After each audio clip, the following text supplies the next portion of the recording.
Folks, I want to welcome you all to the 6th class of the Nelsonville, York Hall of Fame. We're so glad you're here with us tonight. This is the 2022 class, and we're going to induct 11 members into the Hall of Fame tonight.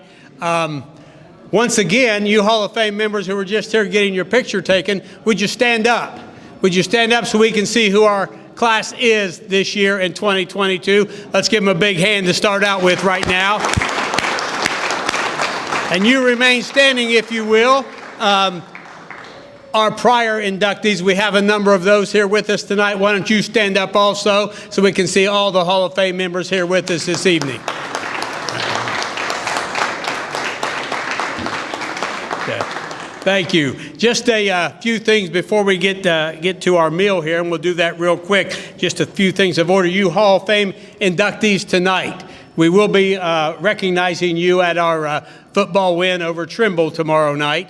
So we need you here at the entrance to the field at around 6:20, if you will. We're going to introduce you before the game starts. Jay Klein will meet you at the entrance to the field and make sure you're ready to go. We'll bring you out to the 50-yard line and introduce you real quick there before the game starts.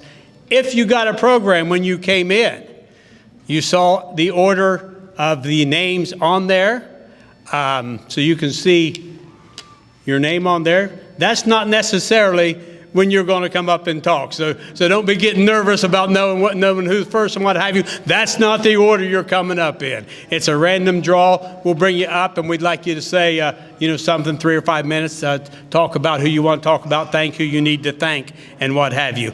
If you've got that program, you'll see a QR code on there.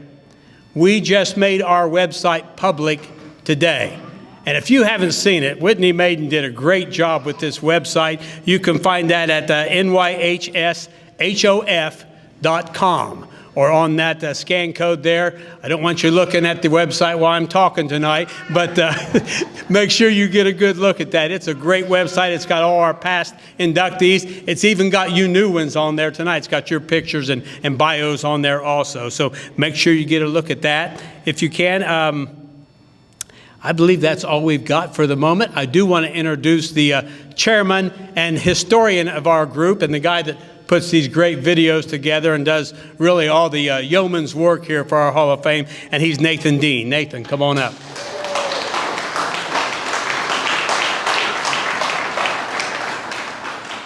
Hi, everybody. Like Steve said, my name is Nate Dean, and I am the chairman and historian of the Nelsonville York Athletic Hall of Fame. Since we've started, we've inducted 6 classes now into our Hall of Fame. Some tremendous people, some tremendous athletes, and every single one of them have done so much to put us in a position where we are now.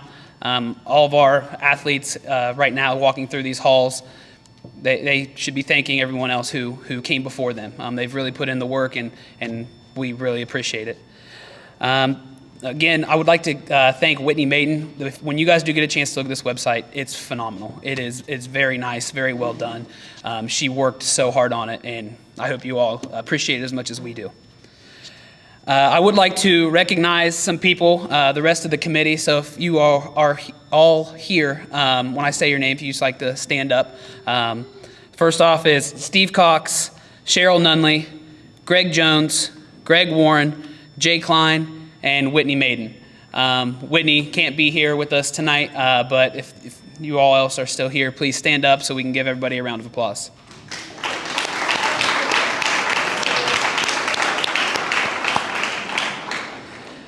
Now back to this year's class. It's a very special one. If you look at the graduating range of class years, it spans over 53 years in classes.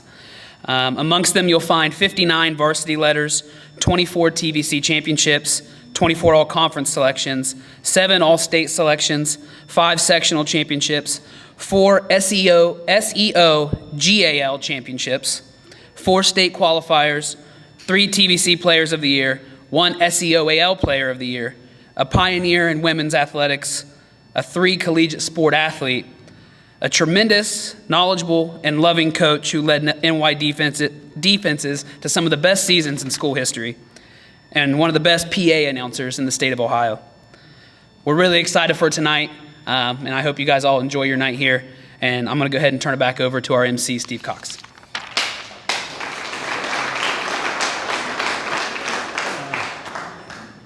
And again, before we get started, I do want to introduce and have him come up and say a word or two. The Nelsonville, York School Board President, Mr. Micah Covert.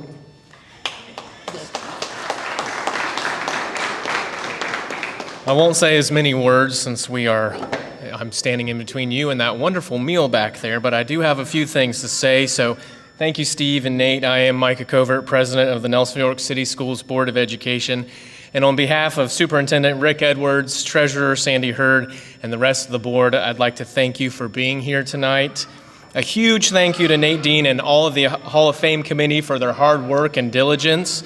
Our MC of the ages, Mr. Steve Cox, the Nelsonville York Athletic Boosters, Mr. Klein, our athletic director, Leslie Yinger, our photographer, DNR Studios, and for the fantastic food, let's give a preemptive, and I'm telling you, it's good, a preemptive round of applause to Christy Searles and Robin Warren in the back.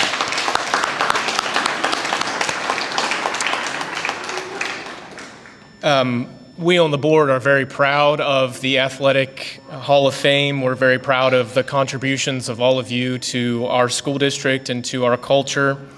And I've mentioned in the past Coach Boston Sr.'s motto for Nelsonville, York, and that was Buckeye Pride, Tradition, and Excellence. It's ingrained in our hearts. It's painted on various walls around our campus. And most importantly, it's how we do business around here. And by now, I'm sure you've seen our popular hashtag, It Takes Many, with the NY being capitalized. We need our pride in our culture, the rich history of our traditions, and our ideal of excellence to guide everyone involved in Nelsonville York athletics. And we also need the recognition that there are no small actors in this endeavor. You'll probably hear tonight from many inductees and from our past inductees how much their parents and families and classmates and coaches had an impact on their lives and their teachers.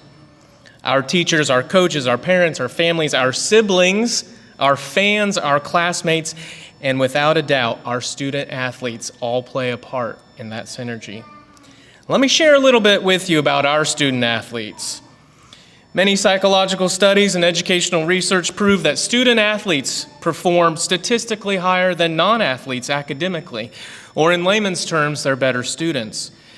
But I recently read a study which shows that sport is actually a form of meditation.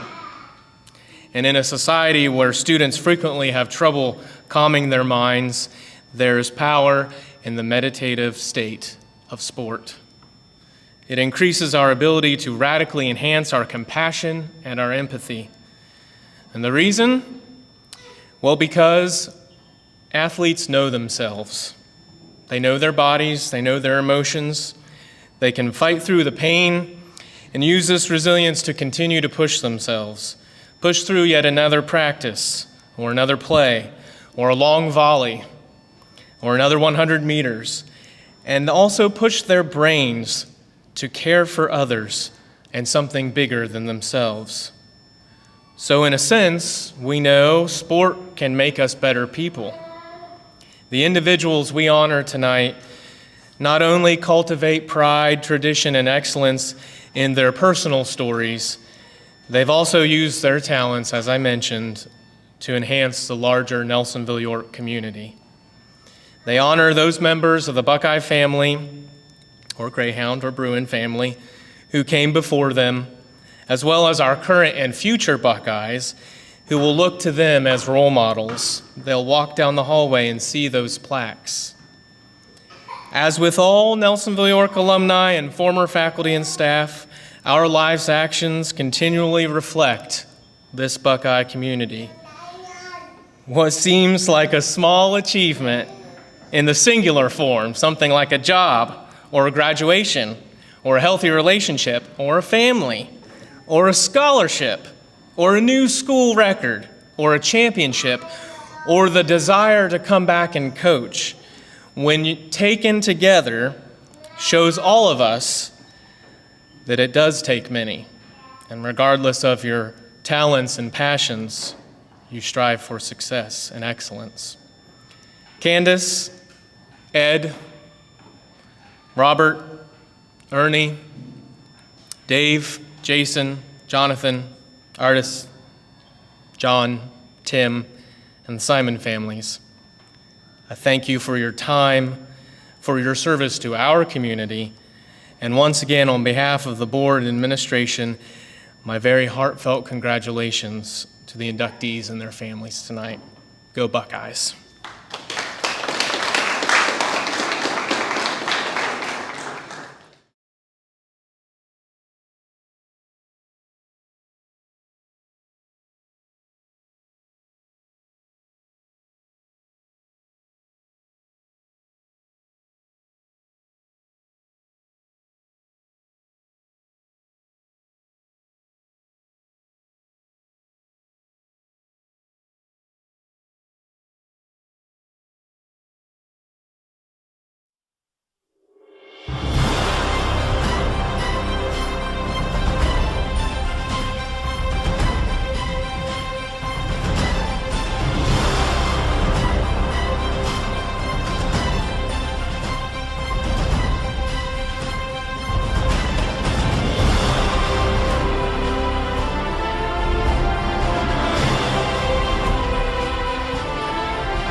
My friends, this year's class of the Nelsonville Hall of Fame is quite spread out. We go back to 1957 to grab one of our inductees, and we take in another from as recent as 2010 in this class of 11 inductees. Sadly, 2 of our inductees tonight have passed on, but our Hall of Fame would not be complete without them. One of the reasons they have me up here is that in most cases I'm old enough to have watched, played alongside, coached, or been coached by every single inductee present. That's not so, at least with one honoree this evening. But I've heard stories about each one of you, and I'm also pretty good at making up stories if I need to as we go on. So you better be listening carefully tonight as we go through our inductees. When we first started this Hall of Fame back in 2017, our goal was to induct athletes in individual sports. We quickly found out that was going to be difficult. Turns out Nelsonville York athletes are just that, athletes. And in almost all cases, have represented our school and starred in multiple sports during their time at Nelsonville York High School. So while we may focus on one sport, we hope to bring up all of your accomplishments during your time in our school system and beyond. Each of you here tonight deserve to be in the Nelsonville York Athletic Hall of Fame. And when your name is called this evening, we would love for you to take a few moments and give us a quick reflection on your time here at MY and what it meant to you, where you're at now, and what you've been up to, and of course, those you'd like to thank for making your induction tonight a reality. That being said, my friends, in no particular order, ladies and gentlemen, let's meet some of Nelsonville, York's finest. If I said the words brought down by Mother Nature, or calling the signals, setting the troops, or if I offered you a stick of juicy fruit gum, what name would come to your mind? You've heard the term, he does everything but drive the bus. Jack Simon did that also. Starting at Murray City High School, continuing on to York High School, and finally to Nelsonville York High School, Jack could be found working nearly every sporting event as a scorekeeper, bus driver, or PA announcer. His claim to fame was the latter. His rich baritone voice and unique sayings were legend throughout Southeast Ohio, as was his propensity to hold the mic button down a little too long and let the unsuspecting referee know exactly what he may have thought of a call they just made. Jack was the original symbol and proponent of Buckeye pride and the original voice of the Buckeyes from the time our school was formed in the fall of 1967 until his passing on January 2nd, 2005. A graduate of Murray City High School, he was a World War II Army veteran, and he ran an auto repair shop in the heart of Murray City through his final days. It didn't matter which sport, player or coach, Jack always had a kind word or joke, and always a stick of juicy fruit for anyone supporting the brown, white, and orange. The referee warns, signals to kick the ball. And here we go. Over the ball at the center is Scott Joyce. Over the ball at the center is Crawford. Over the ball at the center is Breeze. Over the ball at the center is Whitmore. Over the ball at the center is Grace. Over the ball at the center is Bateson. Over the ball at the center is Lawson. Over the ball at the center is Burwanger. Over the ball at the center, number 62, John Fox. Center is Brooks. Dean calling the signals, setting the troops. Foreman setting the troops, calling the signals. Eccles calling the signals. Warwick calling the signals. Roby underneath calling the signals, setting his troops. Bacon calling the signals and setting his troops. B calling the signals and setting the troops. Second and 8. Bernie Cantor and Timmy Brookman on the stop. Lawson to kick for the Buckeyes. Ryan Mitchell on the 67-yard scamper. Right for the 2 points. Trying the point after is Justin Gale. And it's good.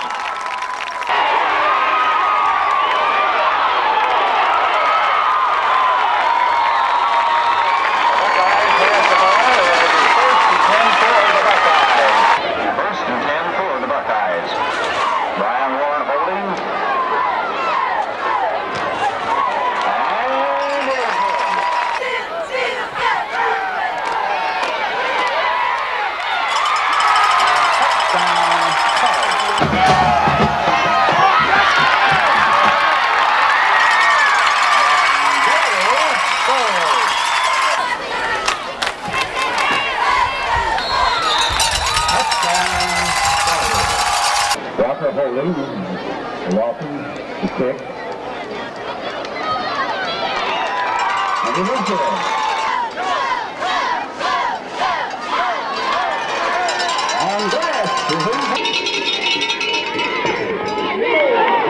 And Van Dyke burst up the play.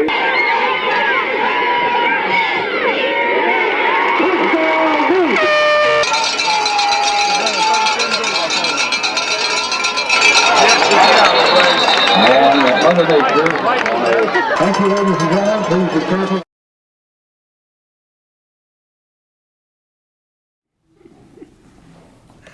He was 100 times better than that new guy we got, let me tell you that. We're going to do something a little different for Jack, as we normally hang our plaques in the on the wall down by the gym. We're going to hang Jack's plaque in his press box out on the football field, so it will be the Jack Simon press box from here on out. Ladies and gentlemen, I present to you for induction into the Nelsonville, York Athletic Hall of Fame, Mr. John Jack Simon. Our next inductee was a 1978 graduate of Nelsonville, York. If you ever saw him shoot a basketball, you'd remember him. The unorthodox shot of the late Paul Artis Smith could best be described as a two-handed sideways heave that had no business going in the bucket, except that it usually did. Paul Artis Smith was a two-sport superstar for the Buckeyes who made his mark on both the basketball court and the baseball diamond, passing away in the year 2001 at the age of 42. On the court, Artis helped the Buckeyes claim back-to-back TVC championships in 1977 and 1978. He partnered with fellow Hall of Famer Rick Penrod to give the Buckeyes the finest guard tandem in Southeast Ohio. His 20.5 points and 6 rebounds a game, 6 a game from a 5'6", 130-pound guard, led the team during the 1977-78 campaign. At the end of the season, Smith was named first-team All-TVC, first-team All-District, and was special mention All-State. At the end of his senior season, he was named the Tri-Valley Conference Most Valuable Player. On the baseball diamond, Artis is arguably the best pitcher to ever toe the rubber for the Buckeyes. He kept hitters off balance with a seemingly endless array of pitches, including a sneaky fastball and an almost uncatchable knuckleball. I speak from experience there, as I was his catcher in the old Hocking Valley League, and I never caught that thing one time, I don't think, with anything but my chest protector or my mask. An absolute rubber arm, Smith would pitch both as a starter and a closer on the Buckeye team. He finished his senior year with 74 strikeouts in 68 innings and had an ERA that year of 1.74, throwing a no-hitter against Vinton County and setting a Buckeye record with 17 strikeouts in one game, 17 of the total 21 outs in a 7-inning contest. All-league, all-district, and special mention All-State. Artis was into all the sports, especially the hand-eye sports from the beginning when he was little. People used to call him Small Smith because he was always the smallest guy going, and he always played with older guys. He picked up the name Artis when there was a 7-footer by the name of Artis Gilmore who played for Western Kentucky, and 7-footers were pretty rare back then, and a lot of the older guys started calling him Artis. Early 70s, I took my little brother to the Convocation Center. A new team that had just been began that was kind of a copy of the Harlem Globetrotters, and it was the Harlem All-Stars, and they come into the combo. And after one of the quarter, and he said, I need a volunteer from the crowd. So they went over and grabbed old Artis off the front row. They put him at what's now that you can't foul anybody in that, because not charge anymore. They put him right there, puts up a shot and makes it, moves him back, puts up a shot about halfway to the foul line, makes it. Goes to the foul line, he misses. So they take an article of clothing off of him. They said, you better keep making them or you'll be out here in your underwear. Well, from then on, clear back to half court, he switched everything, and the place went crazy. And he was like, I would say 10 or 12 years old. They was planning on embarrassing this little kid, and he showed them he knew a little bit about basketball himself. Artis had an awkward shot in basketball. It was kind of a heave from the side with a side spin, and that was because he was just too small to get it up. Paul was a pre-three-pointer. He averaged as a senior about 20 points a game, and he was the league leader also in assists and steals, and he was the team captain. As far as a basketball player, Paul was competed, I think, in the best 2 basketball backcourts that Nelsonville, York ever produced. So they won a lot of basketball games, and that was a formidable backcourt for anybody that was coming against the Buckeyes. In baseball, Paul was unbelievable. The best baseball pitcher that ever played for Nelsonville, York, was Artis Smith. The Reds, Gene Bennett, used to have a tryout, and there were 80 people down there, or 80 guys trying out. That was kind of a invitation from the coach, and Artis would have been going into his senior year.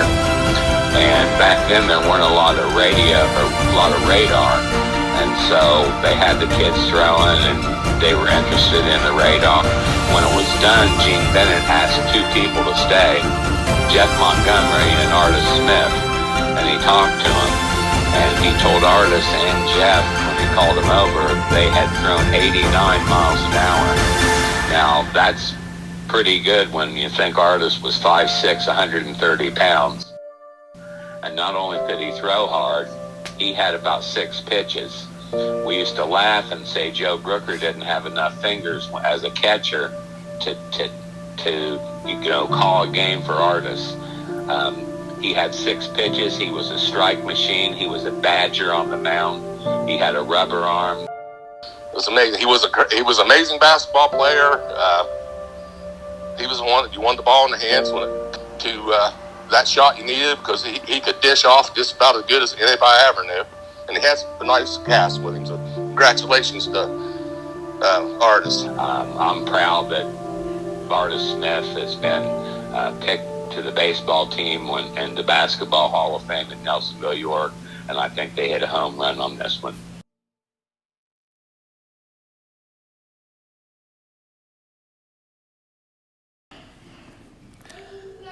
Ladies and gentlemen, I present for you for induction into the Nelsonville York Athletic Hall of Fame, the late, great Paul Artis Smith. Accepting Paul's award tonight will be his brother John. John, come on up.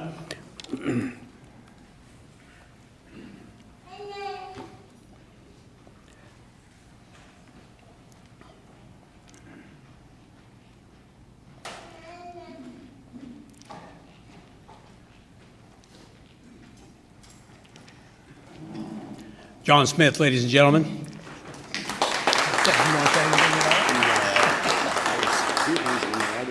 Is that right? Learn something every day, don't you? Our next inductee is, without a doubt, at least in my memory, the most laid-back, humorous, unassuming superstar athlete this school has ever seen. He never seemed to know or care just how good he was. He just seemed to love what he was doing. Teammates and opponents alike were drawn to him just because of that one-of-a-kind personality. And in John Wine's case, I do mean one of a kind. John Wine is our youngest inductee this year. He comes to us from the class of 2010, a 4-sport letterman for the Buckeyes. Track and field was where he truly shone. A member of the track and field team since his freshman year, John burst onto the scene in a big way as a junior, dominating in the hurdles, high jump, and relay teams. In 2009, John was the Tri-Valley Conference high jump champion. He and his team were also named champion at the 2009 Rocky Brand Invitational in the 4x100 meter relay. Wine qualified for the state track and field meet in the 110 meter hurdles as a junior. Successes during his junior year were multiplied during his senior campaign. John's 2010 season cemented his name as one of the all-time greats in Buckeye track and field. In 2010, John repeated as the Tri-Valley Conference high jump champion and would then win the 110 meter hurdle championship as well. At the 2010 Rocky Boot Invitational and Nelsonville York Invitational, John once again would bring home a championship, this time in the 100 meter hurdles. He would also go on to become all-district, as well as the district champion in 3 different events: the 110 meter hurdles, the 300 meter hurdles, and the high jump. That allowed him to move on to the state track meet in 3 separate events, unheard of in these days of specialization. John would be named the 2010 Division III Southeast Ohio Track Athlete of the Year. And at the state meet, he would place 8th in the state in 110 meter hurdles. By the time John Wine graduated from Nelsonville, York, he was the new record holder for the fastest 110-meter hurdle time in school history with a time of 15 flat. And he tied the school record in the high jump with a jump of 6 foot 4 inches. Funny dude, but obviously very naturally gifted. Even though he was joking around, things just came very easy to him. As you can tell, like the high jump, for instance, with ease, the dude would just fly over that. John was a great person to be around. He had a fun-loving attitude. He was always someone that brought smiles to other people's faces. You might call him quirky or different, but I just saw him as someone that was great to be around and have a good time with. He took it very serious. So, spent, I would say, more than the average person on the team would spend time on the track and over the high jump pit and around that area. He would constantly be practicing. In the midst of doing multiple sports, where most people are getting ready to start transitioning to football, he's still putting in tons of hours into track specifically. I think that if you look particularly at his hurdle times, and each year they got lower and lower and lower. He worked really hard at what he was doing, and obviously that showed with his accomplishments, holding the record at 15 flat in the hurdles. One thing to say, like, oh, someone's like a natural born athlete. There's people that put in the time and they're natural born athletes, and there's like a few people that cross the line and like are actually successful. And like he's a great example of it. Regardless of the sport he played. John was one of the best athletes, top athletes that I saw at Nelsonville, York. He could jump, he could run. He was the best track athlete that I've seen in my time at Nelsonville, York. John was a great teammate because he kept everybody loose, and he just made everyone feel comfortable being around him. And sometimes, particularly in track, being an individual sport, people get very nervous because they know that they're going to be judged by their performances. But John always made everyone feel really at ease. He could do any event. I mean, he could do field events and long jump and high jump. He could run any event, and he would have been good at it, including sprints, which shows in his hurdle record. But he also was a decent mid-range, and I'm sure he could go out and just run for days in long distance. He was the best track athlete that I ever saw at Nelsonville, York.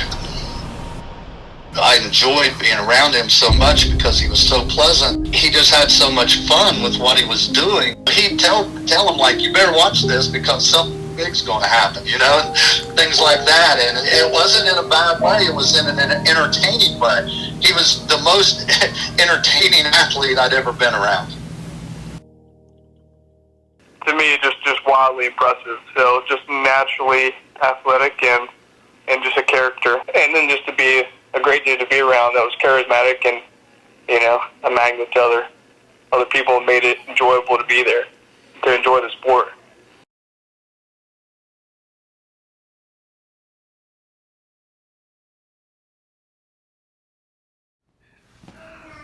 As Coach Klein said on that video, John Wine was very, very entertaining. And what an athlete he was. John is currently in the military. He's unable to be here with us tonight. But ladies and gentlemen, I present to you for induction into the Nelsonville, York Athletic Hall of Fame, Mr. John Wine.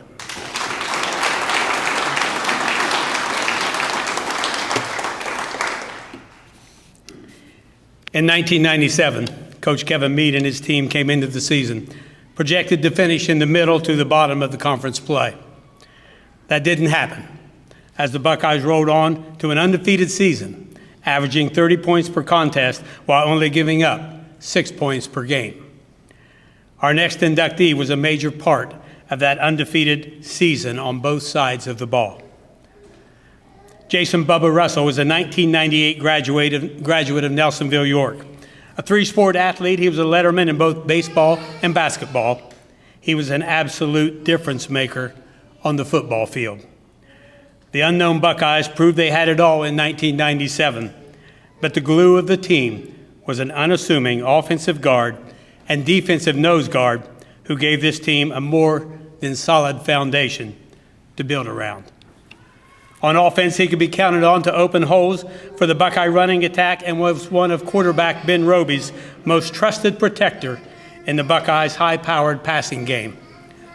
As the anchor of the defensive line, he was an absolute terror for opposing offenses. His ability to read a block and get his hands on the opposing lineman was uncanny and helped him find a way into every opponent's backfield. Most teams would double team the 5'10", 180-pound nose guard and invariably come away thinking they should have a third man on him also. In his final season, Jason finished with 63 tackles, 22 of them solo, along with 2 forced fumbles and 4 sacks. He was named first team All-TVC, first team All-District, and first team All-State. He is a member of Nelsonville, York's 1990s All-Decade football team as a second-team offensive guard and a first-team defensive tackle.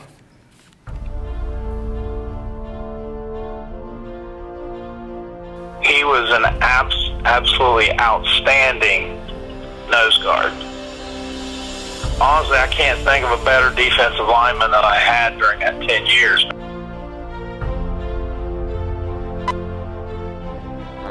Right there in the middle, he was a 5'8", 180-pound nose guard. He dominated guys 10 times bigger than him.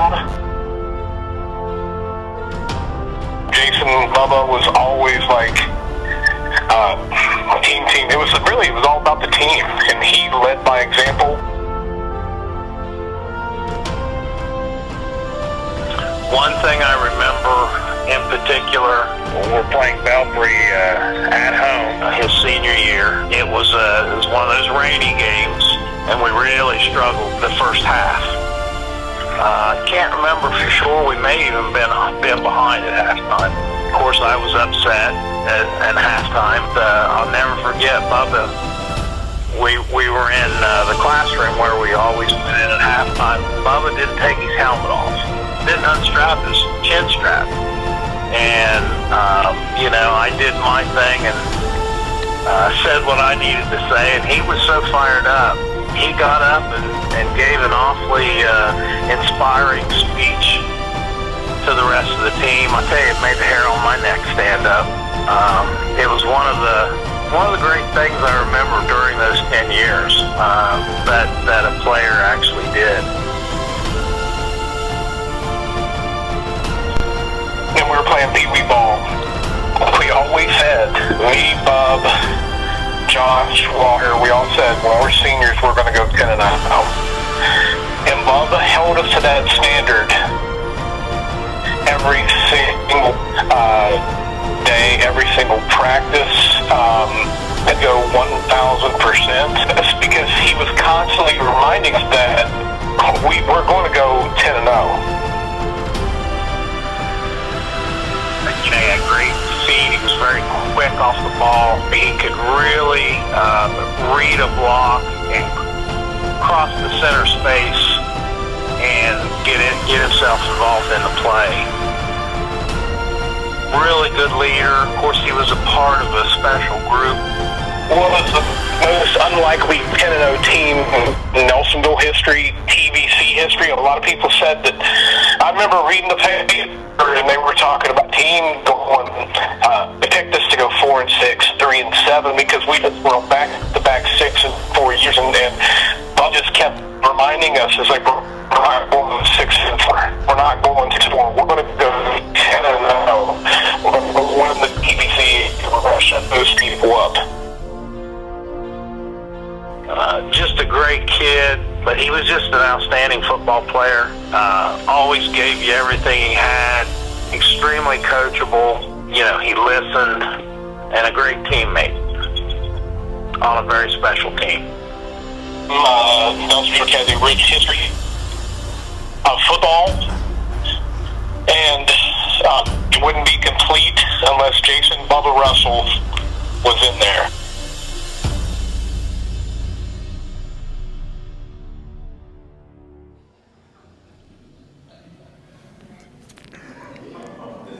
Ladies and gentlemen, I present to you for induction into the Nelsonville York Athletic Hall of Fame, Mr. Jason Bubba Russell.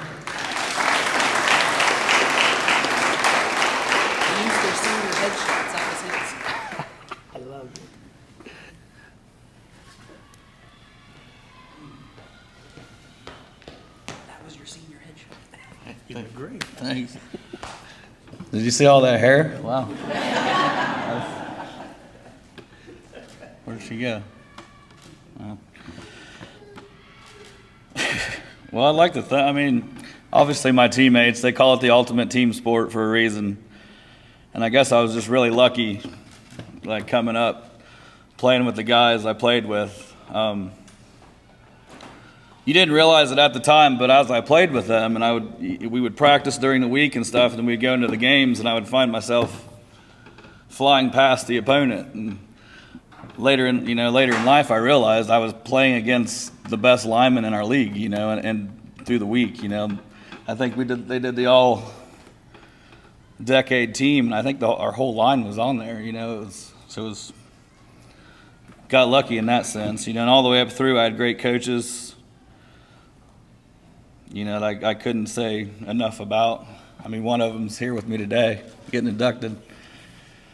I'd also like to thank my dad, obviously thank my dad. I remember my first practice I ever had. Dad called me on the phone. He dropped me off and called me on the phone. He's like, well, what do you think? I was like, hey, I don't want to go back.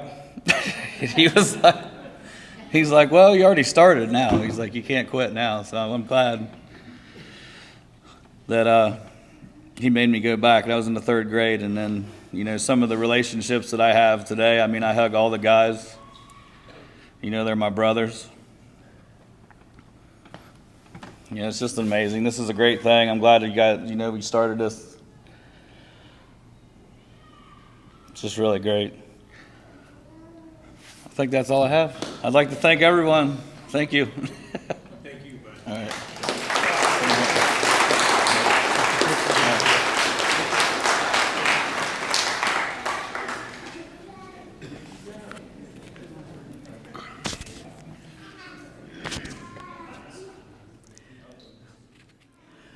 Carbon Hill, Buchtel, Murray City, and Nelsonville, the schools that ultimately led to the Nelsonville York school system that we know today. The Bulldogs, the Bruins, the Miners, and the Greyhounds all came together to form the Brown, White, and Orange. Without that past, we wouldn't be what we are today. The athletic legacy of Nelsonville York High School began long before the Buckeyes came to be. Tonight, we induct Ed Keating, one of those legacy athletes. Ed is a 1957 graduate of Nelsonville High School and a standout athlete for the Greyhounds. When Dick Hubbard's 1952 basketball team was inducted into our hall, he took me aside after the ceremony and said, Stevie, if you don't get Eddie Keating into this group, you're missing out on the greatest athlete I've ever seen. Ed Keating was a 3-sport athlete for the Red and Gray, collecting 9 varsity letters in his time, 3 apiece in football, basketball, and track and field. On the basketball court, Ed assisted the Greyhounds to their 1956-1957 SEOAL championship. At the end of the campaign, he was named first team, all SEOAL. Impressive for the time, as only one person was named to the all-conference team at each position. On the football field, he helped the Greyhounds to some of their best seasons in school history. He was named first team All-SEOAL in both 1955 and 1956, and at the end of the 55 season was named Most Valuable Player of the SEOAL, something no Greyhound had done before him or would do after him. And what's more impressive, he did it as a lineman. After high school, Ed continued his athletic and academic career at Miami of Ohio as a member of the football squad there.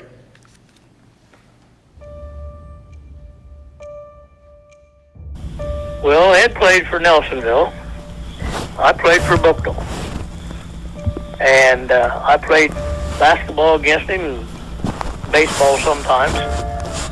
We had no football. I played with him independent ball with him, but high school ball I never played with him at the school he attended. He probably enjoyed it as much as I did. I enjoyed playing sports. And is a very good, upstanding man. Easy to get along with, but he was a very good football player, and he was a good basketball player. He was very competitive. He was really a tough dude to play against. He was always competitive, and he never was a whiner and a crier. He was an East Ender and I was a West Ender, and we didn't meet until we went out for football in the fall of the 7th grade. We started playing football, and then we were playing basketball, and then we were playing baseball. And, you know, we had a real group of, I guess, good athletes in that class. Eddie was right there in the middle of it. He was one of the leaders of the group, and as he was all through school. Oh, he was right there with the rest of us. Everybody had a real drive to win. He was one of those guys that you just never ran down. He was always right there. He was always leading the charge, always firing up everybody on defense. You know, he was always talking, come on, let's go. And I could hear him. I was a defensive back, but you could always hear him up there on the line. We had a bunch of linemen there that really were hard-charging group, and Ed was more or less the leader and the hardest working of everyone. He was the leader of the line, and he was one of the best shots on the basketball team. And he was one of the guys that was always talking, let's go, let's get them, let's get in there. Ed was one of the guys that I guess he wanted to win more than anybody else most of the time. He was always right there in the middle of it, being a leading guy, yelling and talking and firing people up and going around and giving you a kick and a whop and yelling at you. Well, I think he was a good choice. I used to run around the edge a lot.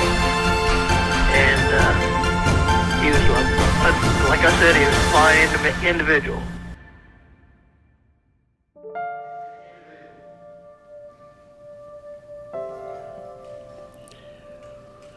Ladies and gentlemen, I present for induction into the Nelsonville, York Athletic Hall of Fame, Mr. Ed Keating.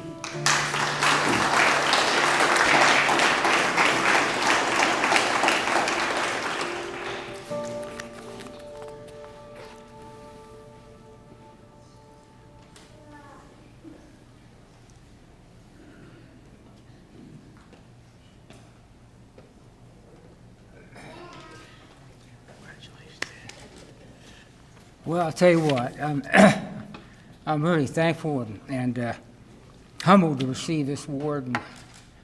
And, if you start out having a life of your childhood, what's really important is when you grow older and you have a good wife to live with over the years, and good kids, just makes life worthwhile, But I go back to my playing years, and Nelsonville during the 50s had 6 guys per class that participated in football, usually, only 6.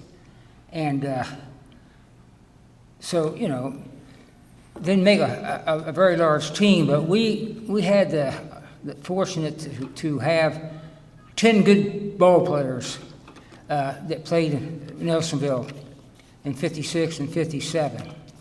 And not only were we good in football because of our class, but we were also very good in basketball. I think we went to the regionals, didn't we, Bob, in basketball? And almost made it to the state. But You know, you always have to be surrounded by good people and good teammates and good coaches and good town people. You know, the town raises you also. And I love being in Nelsonville. I love spending my life at the swimming pool and the athletic field, and I'd look at the river and say, I got to get out and go down to that river, you know, and I just, like a Huckleberry Finn life, you know. So anyway, I don't want to talk too long. I just want to appreciate people, and once you remember Bob Young and Wayne Dixon, who would go to triangular track meets. I don't know if I said this yet or not, but anyway, they would win those track meets. They come up against 2 or 3 other track teams, and those 2 guys, I'd get some points in the shot put, but those 2 guys would win every event that they entered. Tremendous athletes. And you know, they say a village raises a kid. Well, your teammates makes you a better football player, or a basketball player, or a baseball player. So anyway, I got goose pimples. I'm just so humbled to receive this award tonight, and I appreciate Nelsonville and Bookville and Carbon Hill, my friends from Carbon Hill, Terry Courtney, and guys I grew up with and ran around with, and try to keep them out of trouble. But anyway, thank you again for this award. I appreciate it from the bottom of my heart. Thank you.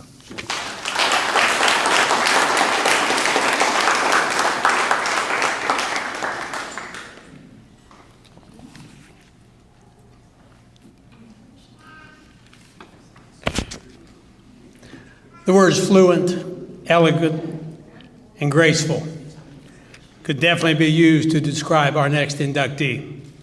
The class of 1974 had many fine athletes. Candice Conrad was one of those. Candice Conrad Ellison was one of the pioneers in women's athletics at Nelsonville, York. During the early days of Title IX, Candy helped establish women's sports at NY as a legitimate equal to men's. Still, there were only 2 sports available for women during her time at NY. She excelled at both of them. And in going away to college, she picked up one more. On the basketball court, Candy was a member of the inaugural girls basketball team in 1972. A 2-year letterman and captain, she helped lead her team to an undefeated season in their first year as a program. There were no league, district, or state awards for women back in those days, but Candy would have been on that list if there were. In volleyball, she was likewise a 2-year letterman and captain for the school's initial program. In her time, she led the Buckeyes to 2 straight undefeated seasons in the Southeast Ohio Girls Athletic League. Once again, no postseason awards available. Once again, Candy would have won them if there were. After graduation from Nelsonville, York, Conrad Ellison received one of the first scholarships awarded for women's athletics at Ohio University. During her time as a Bobcat, Candy participated in not 1, not 2, but 3 Division I college sports, giving up basketball after that first year to give herself a little time to study, I guess. She was a standout for the Bobcats in both volleyball and softball. Pretty amazing since her high school didn't even have a softball team. There is little doubt that Candy was one of the standard bearers for women's athletics at Nelsonville York High School. I met Candy, I think it was when we were in 6th grade. And she was just always a kind person, had a good heart. She had lots of friends in school, and everybody wanted to be like Candy or be around her. Candy and the gang, we all were pretty, we were serious about our sports. Basketball and volleyball were our big things. Candy was probably the #1 athlete in our class. She was humbled by that. She never used that against people. She was always including others. She was always the one that led us to where we needed to be. We had some pretty strong early basketball, volleyball teams, where our volleyball team was the best in the conference. And, we were the first team to have actual uniforms. Real sports were just getting started. There were people that graduated with me at like 15-year reunion, said, "We had a girls basketball team? I didn't know it." We come from the era where, especially for girls sports, we were lucky to have 5 people maybe come to watch our games. In sports, you've got to have a cheering section if things are going to get down, and we never had that, but we had it in Candy. Candy would always pick up the speed, always pick up our spirits, and she would just lead the team by example, just keeping her spirit up. She didn't need a lot of coaching from anybody, but she just knew to keep the rest of us up and ready to play.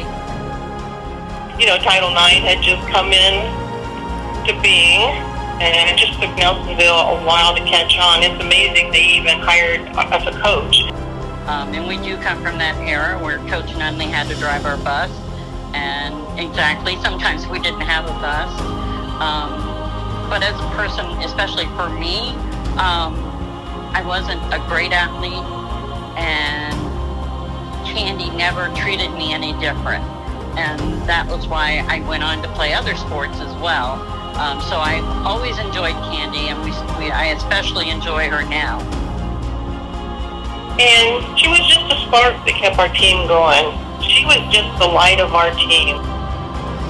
She was always there to help if I needed a little bit of understanding how something was going to work. And if Coach didn't have the time to tell me, Candy would make sure that I would understand what I needed to know to be out on the floor to play. I just want to congratulate her. I'm just really happy for her.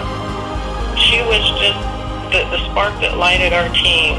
Worked her hardest, and everybody liked her. She didn't make any enemies.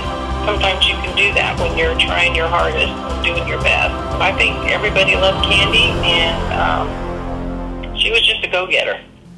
I think that she set the bar high, and made sure that others were willing to aspire to hit that bar or go above beyond that bar.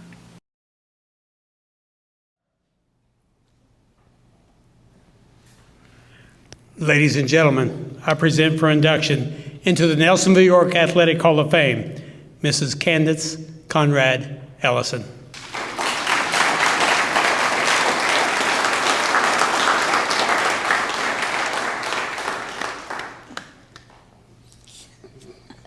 Didn't prepare anything, so it's going to be quick. I just told Steve I didn't prepare anything, but I just want to say that I was humbled and honored to be a member of and be an inductee to this Athletes Hall of Fame.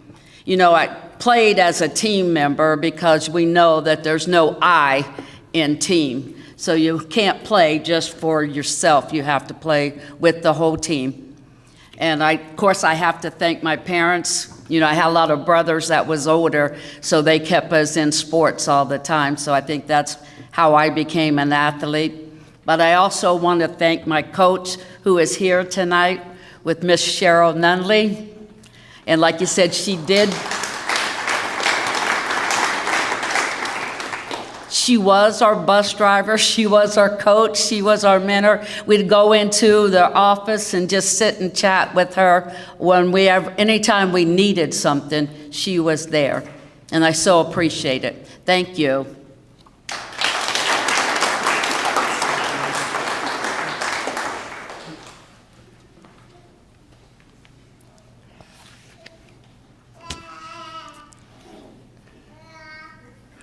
There's no greater honor in sports than to be the one other rising stars are compared to. Michael Jordan in basketball, Babe Ruth in baseball, or Tom Brady in football. When a new talented point guard comes to Nelsonville, York, the question invariably is, how does he stack up against Johnny? Jonathan Schintz is another great athlete that comes to us from the class of 1983. A three-sport athlete for the Buckeyes, he collected 7 varsity letters during his time at NY. A 2-time track and field letterman, he saved his best for the baseball diamond and especially the basketball court, where he remains today the standard all Buckeye point guards are measured against. On the baseball field, he helped the Buckeyes finish toward the top of the league standings each year, and in 1983 was first team All-TVC and All-District. On the basketball court, Johnny was the floor general for one of the best teams to ever suit up for the Buckeyes. At 5'3" and 130 pounds, he could be counted on to get the ball up the court and get the ball where it needed to be. His coach, Virgil Grandy, once said, "I don't practice press breaking with this group. I tell them to get the ball to Jonathan and get out of his way." Although at times I have to tell Taggart to get out of the way because he wants to make sure he gets the ball to shoot it first. A dead-eye long-range shooter and fearless driver to the rim, Schintz would average 15 points and 9 assists, which would have been much higher with a three-point line. He was the catalyst for 2 TVC championships, a sectional championship, and district runner-up, with his team being ranked as high as 9th in the state during his senior year, the one who made his teammates around him better. Jonathan was 2-time All-TVC, All-District, and second team All-State.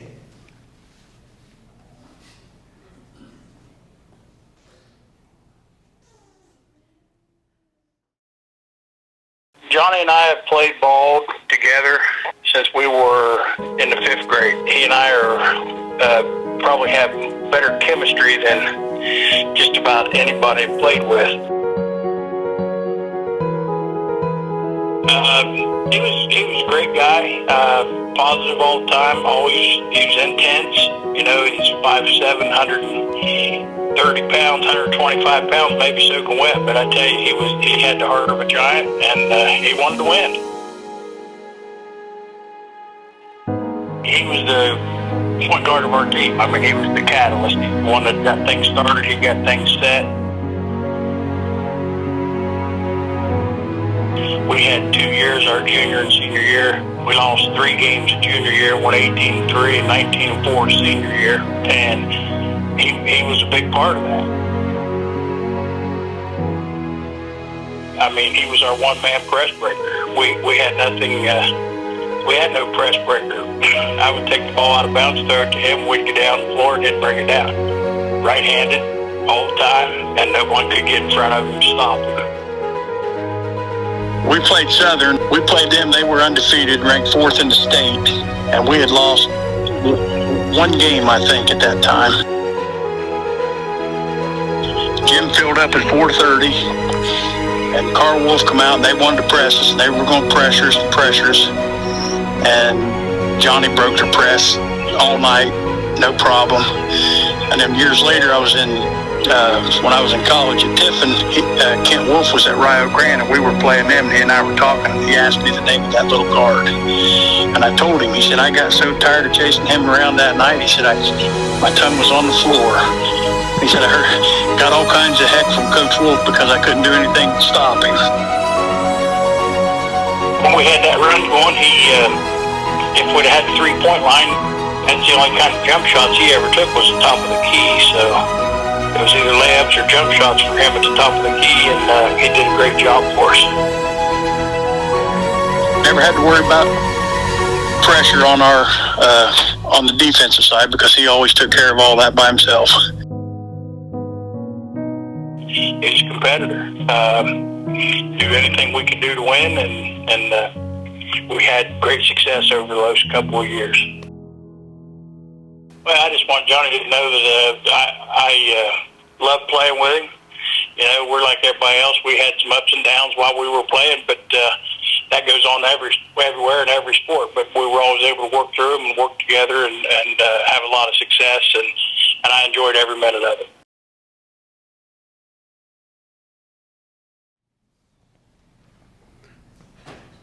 Ladies and gentlemen, I present to you for induction into the Nelsonville York Athletic Hall of Fame, Mr. Jonathan Schintz.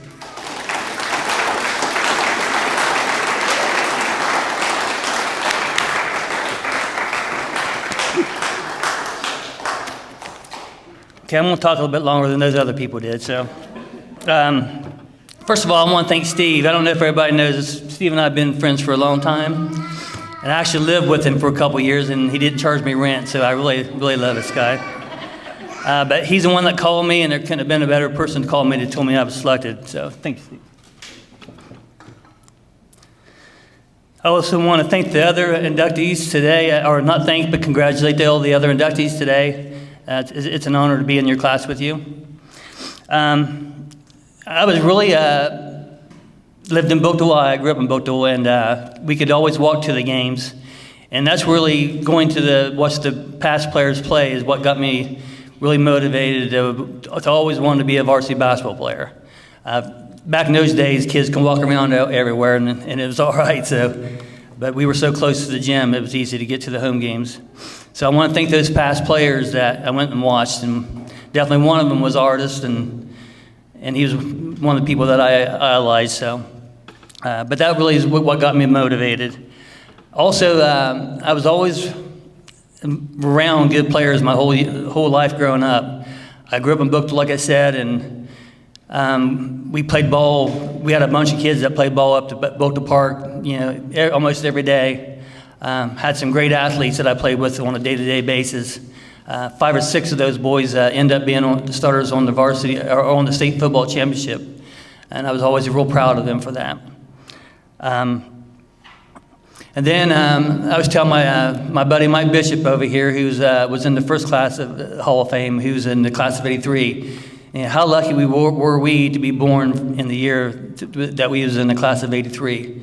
We had a bunch of good athletes that we had, a bunch of good teams. And I was just so fortunate that I was always around good players that really pushed you to be better. So I want to thank the Bookville boys and also our class for helping me be better. And also I want to thank the teammates that I had over the years, especially when we was in high school. Like they said there, we had some great teams and great teammates, and they're really the main reason that I'm getting this award here today. And I think everybody knows Pete Taggart. I think he's known as Coach Taggart here. And Pete's the one that put my name out in the selection. So Pete, I want to thank you again for doing that for me. I really, really appreciate it. And I think that secondly, I think that everybody knows how lucky I am to play all those years with one of the best players in the Nelsonville York history.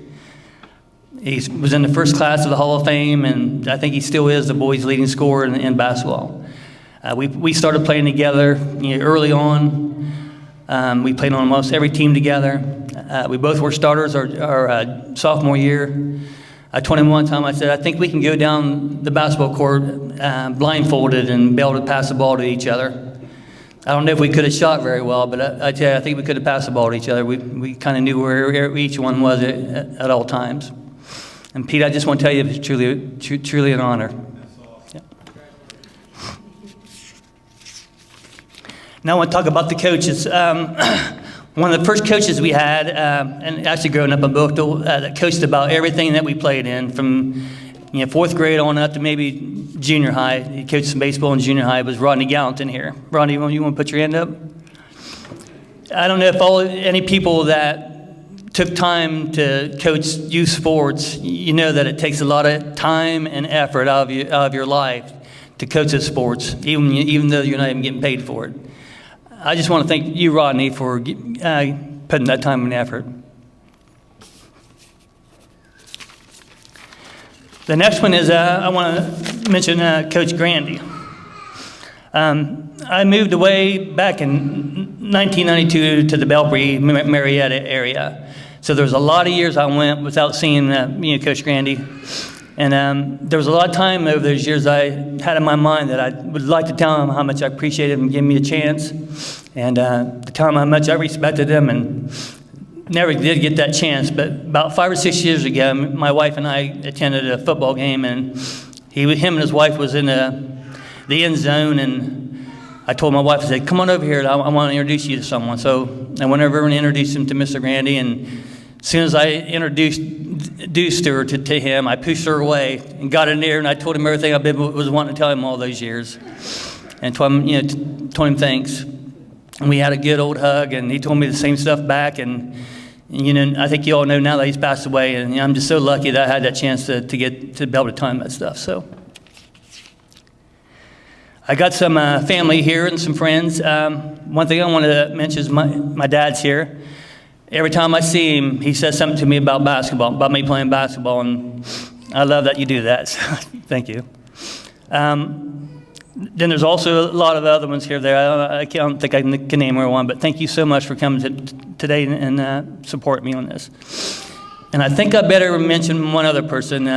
My mother, Sheila Savage, single working mother, always had a meal on the table every night, except on game nights.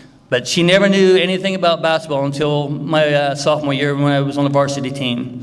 After that, she came to every home game, every away game, and it's so important to look up in the stands and have a parent there, watching you play. So, Mom, I want to thank you for doing that.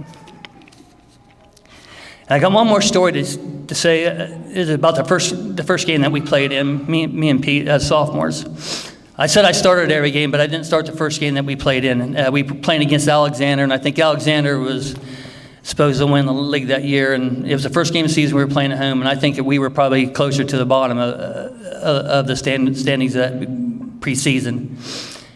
Well, I'm sitting on the bench there, and things weren't going so good, and Rocky Smathers kept telling Granny, put Johnny in, and I'm sitting there on the bench saying to myself, put Johnny in. Well, he put me in, and as they mentioned, I was about 5 feet 3 inches tall, and I don't know if I was 130. I might have been closer to about 100. But I was at the scorer's table and waiting to get put in, and the only thing I can hear behind me is people saying, "Oh my goodness, he's not getting in, is he?" Heard a couple of things saying, "Look how little he is." Well, that's not gives you very much confidence going in, but I got put in, and I think me and Pete played a pretty good game, and we ended up beating Alexander that night. But the thing about it was, after that game, I just felt so much pride that I first was a varsity player, which I always wanted to be, and I accomplished the goal that I wanted to do, and the fact that that I knew that I could do it and be a varsity basketball player, and it was just nothing but pride. And I had the same pride over the last 1 or 2 months. I don't know when Steve called me, but that same pride has been going on for about the last 2 months. I want to thank the committee for the Hall of Fame, and I think it's a great thing that you guys are doing for the past athletes. And again, thanks everybody, and thanks to the committee for selecting me. Thanks.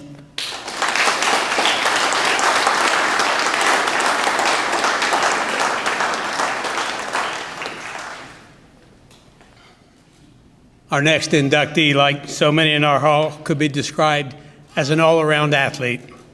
If there was a sport, he could play it, and he could play it well.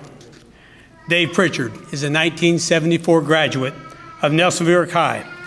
During his 3 years in high school, freshmen went to middle school in that day, Dave collected 12 varsity letters as a Buckeye, playing 4 sports. A perfect 12 for 12.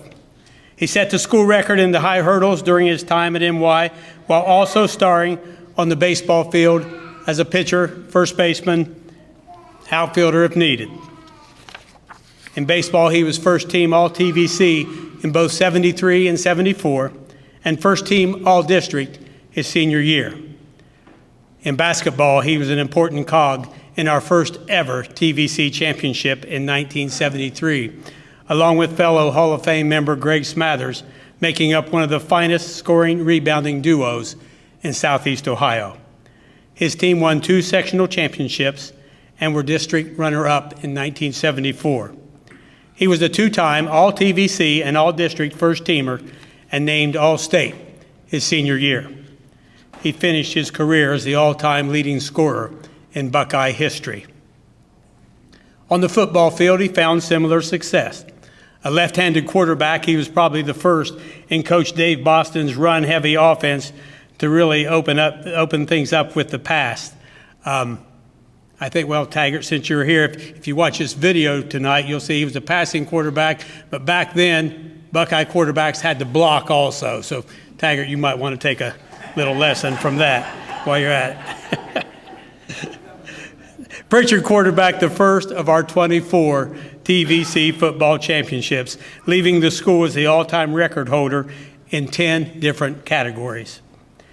Most career and season passing TDs, most passing yards, season and career, most passes completed, season and career, most passing attempts, and highest completion percentage. His 13 passing touchdowns in 1973 stood as the Buckeye record until 2011.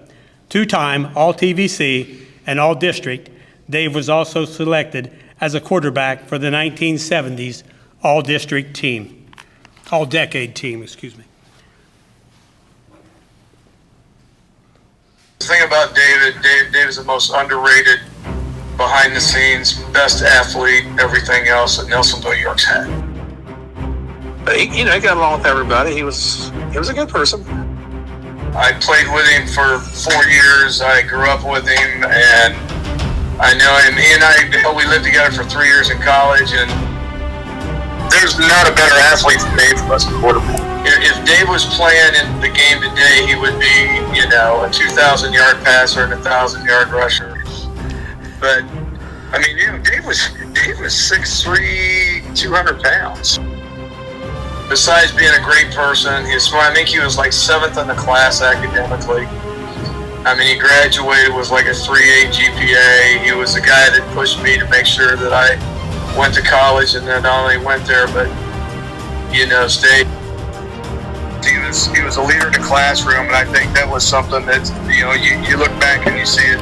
It's much more prominent now, I think, than we saw than at the time. Really agile running, and Dave had a good eye. He was good. He could actually, he could run the ball, or throw the ball. They always tease him about being, left-handed. He could kind of pick the defense and knows what was going on. Well, Dave was a cerebral guy on the team. He held himself with class. The emotional, crazy leader of the team was Kim Ross. So he was the driving force.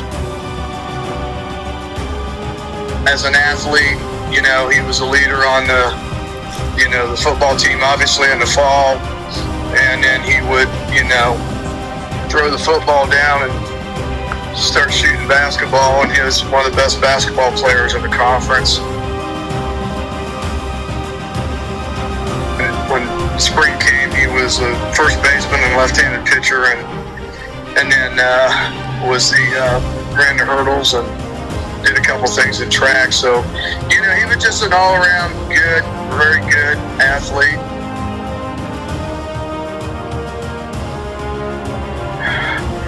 I think the biggest legacy that Dave left is all the people who played with him that acknowledge the fact that he was probably the most well-rounded, best athlete, and obviously the smartest of all of us.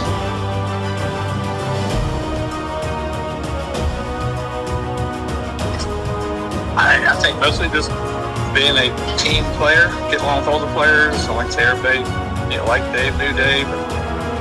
Like I say, he didn't pick and choose. Everybody was involved. And everybody knew he's on the same page with everybody, and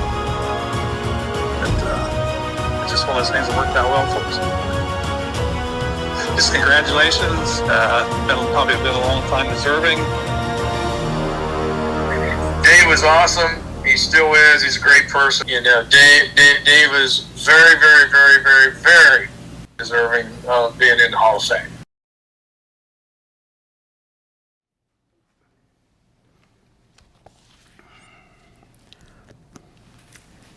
Before we go on, I must tell you that Dave was not a unanimous selection to the Hall of Fame. I told you what a great athlete he was. I've been golfing for nearly 45 years, and in that time, I've never had a hole-in-one. To my knowledge, Dave didn't golf in high school, but took it up later in life. As we're friends on Facebook, I saw a few years back where he already had his hole-in-one. It's not fair. I'm mad. I didn't vote for you. Ladies and gentlemen, I present to you for induction into the Nelsonville, New York Athletic Hall of Fame, unanimously, Mr. David Pritchard.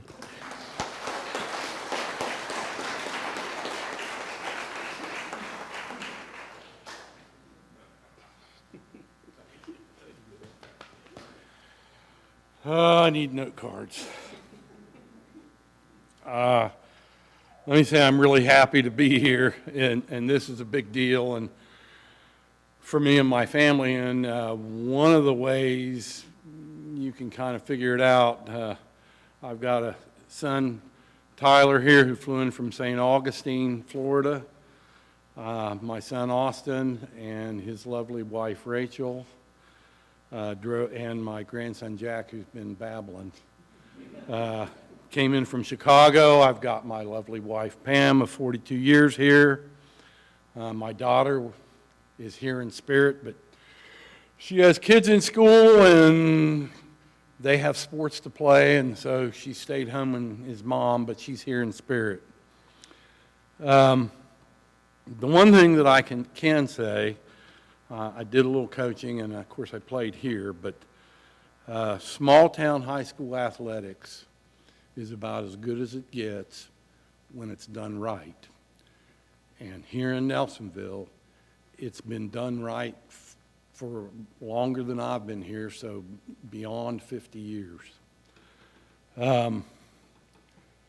Obviously, I had a really good support system from my family, mom and dad, aunts and uncles, cousins, grandparents.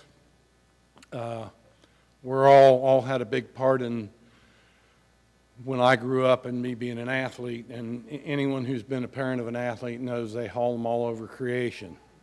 So it takes that. But additionally, one of the things that I was really lucky here is, I'll name 5 names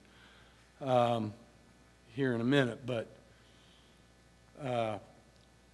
I had coaches here when I played that cared more about us than just the sports. There's Dave Boston, who I got to coach against, which was a pretty special deal. Dick Grandy, Tom McLaughlin, Bob Richards, and Jack Sowers.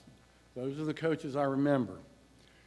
And while they were all coaches and all obviously were about their sports, the one thing that I can tell you that we all knew when I went through high school, we all knew that they cared about us more than just playing sports. And if you've ever heard that old saying, you know, those kids will run through a brick wall for that guy, that's what makes successful athletic programs. That's what makes successful teams. And those guys gave a crap way more than sports for us. I can still, to this day, I remember, and anyone who had Coach Dave Boston Sr. will remember this, I can, a number of times, more than 2 hands worth, when someone had done something that he wasn't pleased with, he would look at me and say, "Man, I treat you like a son and you're going to do this?"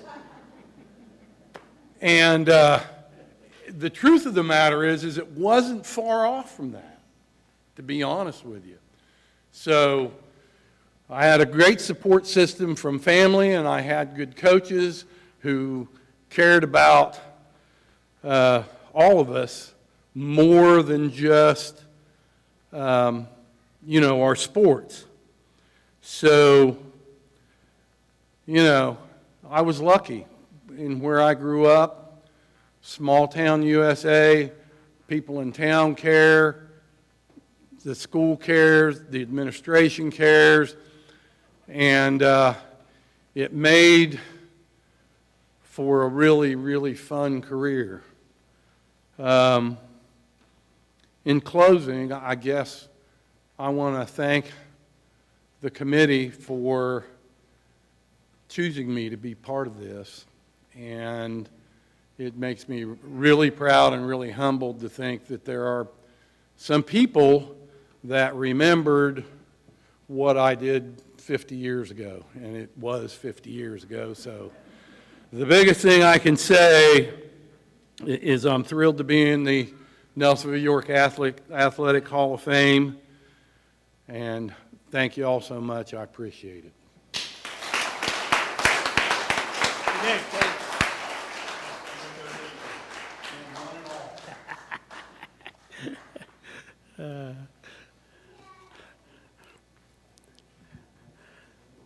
Unassuming might be a good word to describe our next athlete, our next inductee. Mad might be another one, as he chased me down a few days after he got his letter and told me I best find a way to rescind it, as he surely did not deserve it. Actually, in my lifetime, I don't think I've ever seen him mad. He's as cool, he's as calm as they come. We can always point to people in our schools, in our communities, who have positively impacted the lives of others, never considering the impact and difference they've made in that life. Not doing anything for self-promotion, doing everything because that's who they are. And I speak from experience. This inductee left his college life many weekends to come home and play football or hike on the hill with this kid, and I'm forever grateful. Tim Watkins goes into our hall tonight as a longtime assistant coach, defensive coordinator, and administrator at Nelsonville York High School, and as a coach of some of the greatest teams and players in Nelsonville York football history. A defensive coach, he started his NY career under Coach Dave Boston Sr., continuing on with Coach Kevin Meade, retiring for a few years, and then coming back to run the defense for Coach Rusty Richards. Tim spent a total of 22 years on the Buckeye football staff and retired from Nelsonville York as its Dean of Students. Anyone who has ever worked with him, once again I speak from experience, will tell you there has never been a more organized, well-prepared person in whatever task he's taking on. Tim was the Buckeyes defensive coordinator for more than 10 years. During that time, he coached 4 first-team All-Ohio players, 3 TVC Defensive Players of the Year, was a member of back-to-back regional finalists, and a regional champion. In 2017, he was named District Assistant Coach of the Year. Many of his defensive squads rank in NY's top 10 in least amount of points given up in a season, and most season shutouts. Coach Tim Watkins would tell you he doesn't deserve to be in this Hall of Fame. Any player, coach, or person he has mentored would tell you different. Coach Watkins he's just an outstanding football coach. He's an outstanding person, really. He's the most organized person I've ever been around. I always admired that about him. Yeah, I'm a person that's always trying to be organized, but can never quite get there. But he always amazed me with his great organizational skills. With Coach Watkins, I think he prepared everyone from coaches to players to managers, anyone that was involved. I think Coach Watkins kind of had them planned and what they were going to do. He kind of made everyone's job a lot easier. He's already a part of my family, but for a lot of the kids, I think that they, really believed that Coach Watkins was almost like a father figure to them. And even his personality was a lot like a father. I mean, he was real calm, cool, collective, unless, if you did something wrong. Always prepared, so dependable. Never once was he ever unprepared. Had a great mind for the game. I remember we were at Belfry, and they came up with something a little different offensively, and then something we hadn't seen on film.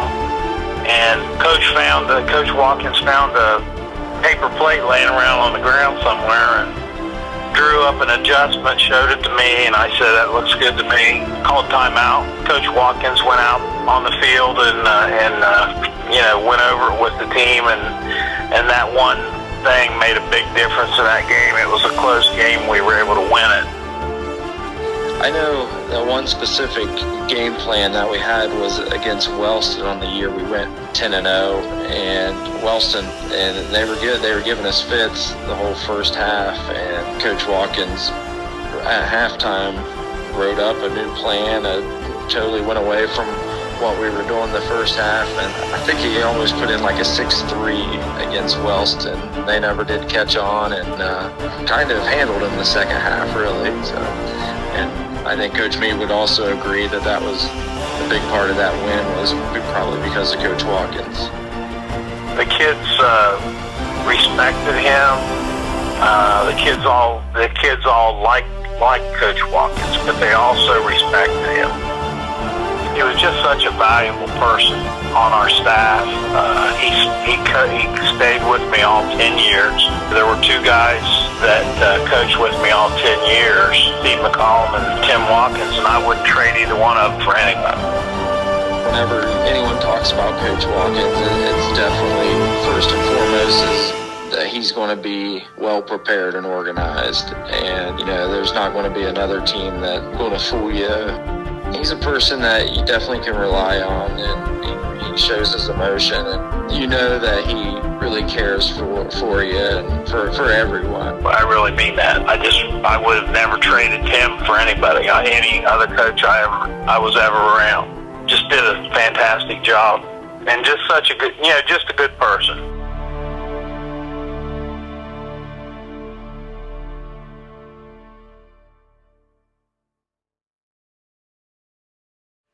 Ladies and gentlemen, I present to you for induction into the Nelsonville, New York Athletic Hall of Fame, Mr. Tim Watkins.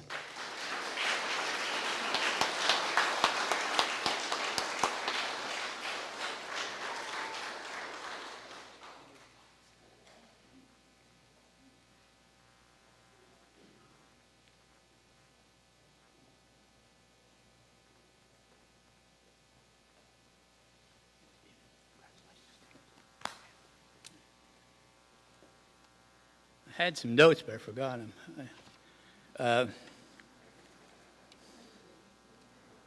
First, I want to thank the committee for their consideration, for all the work they do. I greatly appreciate it, and I thank all of you. Been around a while, so I've got a lot of people to thank. The first group I have to thank is my family. My wife, Libby, my daughter, Sarah, my sons, Clay and Noah, and tonight, my granddaughter, Emily. They've been there to support me, encourage me, and tolerate me through the years. So I appreciate everything you've done. Thank you. Love you. Okay, the second group I need to talk about are the three head coaches. I had a good upbringing in terms of the coaching field because the first coach I worked with was, for 10 years, was Coach Boston. Amazing man. All the stories you heard about him are true.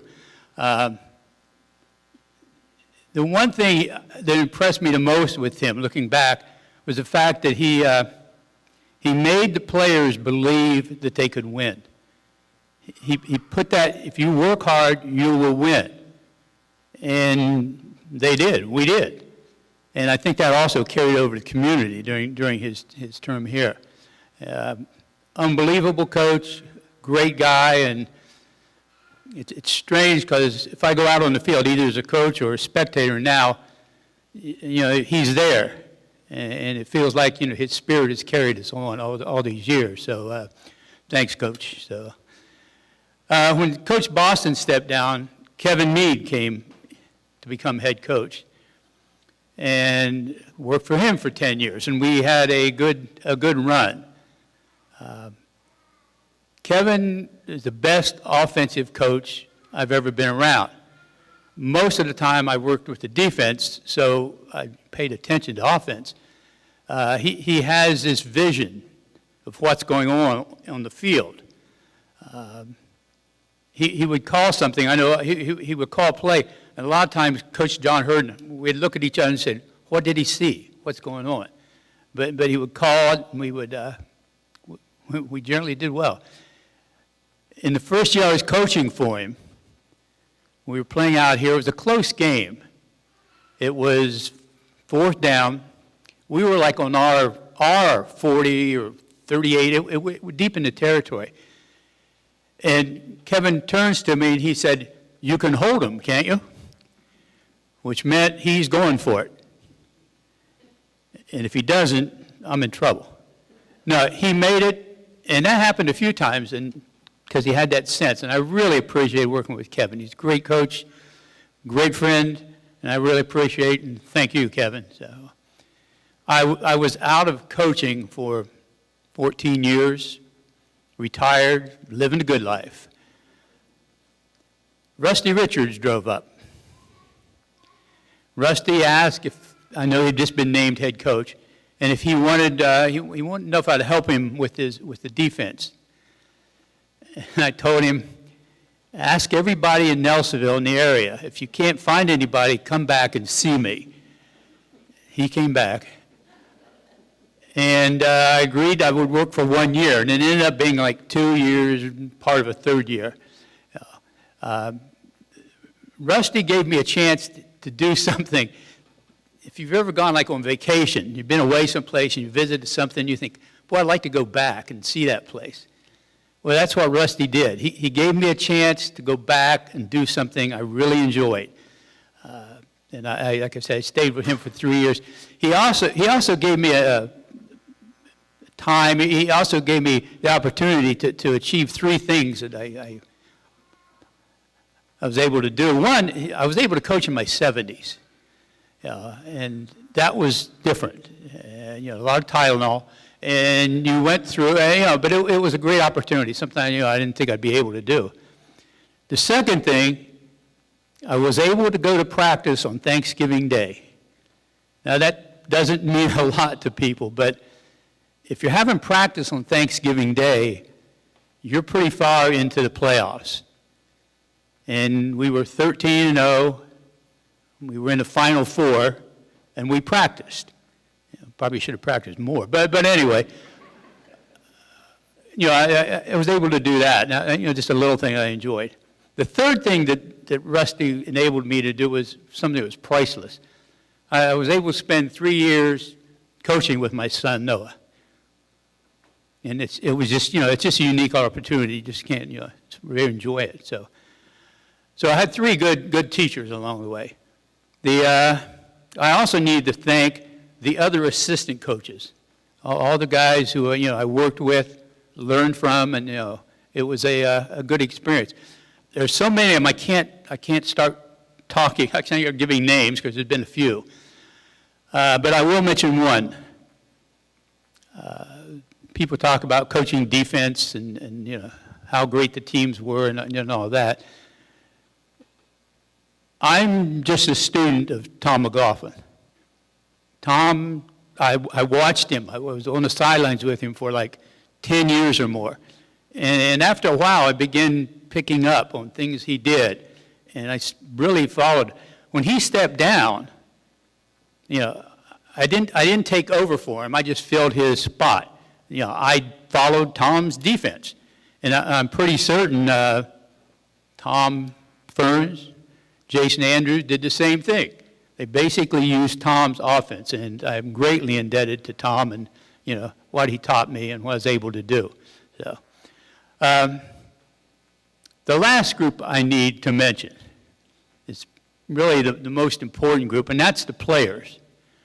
And I'll probably slip in here, and it might not be politically correct, but I'll call them kids because they become part of your family, really, over the years. I want to thank those guys, and there's a few here tonight, for their efforts, for their dedication, and hard work. These guys came out for football. They could have sat at home on the sofa, drank Mountain Dew, and had a good time. But they came out and they faced challenges, and hopefully those challenges helped them grow, in their life. And it was just a great opportunity to work for them. I've heard coaches, young coaches particularly, they'll talk about, well, how many games, I'm going to win this many games, this is my record. And I feel like telling them, Coach, you've never won a game. You don't win a game. Those kids do. And if you teach them right, you treat them right, you support them, you coach them, you'll win and you'll be a winner. They'll win and you'll be a winner. So the kids it's what it's all about. And I greatly appreciate all you guys and all the work that you've done. So one thing, last thing, something I've wanted to say for 40-some years. When the state championship team came back to town after winning, the whole town was on the square. Everybody is there. It's packed and everything. Coaches are giving speeches. Boston was in his prime. He was loving that. And one of the coaches said something that just stuck with me. And the longer I coached, the more I understood what that meant. And Bob Pritchard finished by saying, I'm proud to be a Buckeye. And I want to finish by saying, I'm so proud to be a Buckeye. Thank you.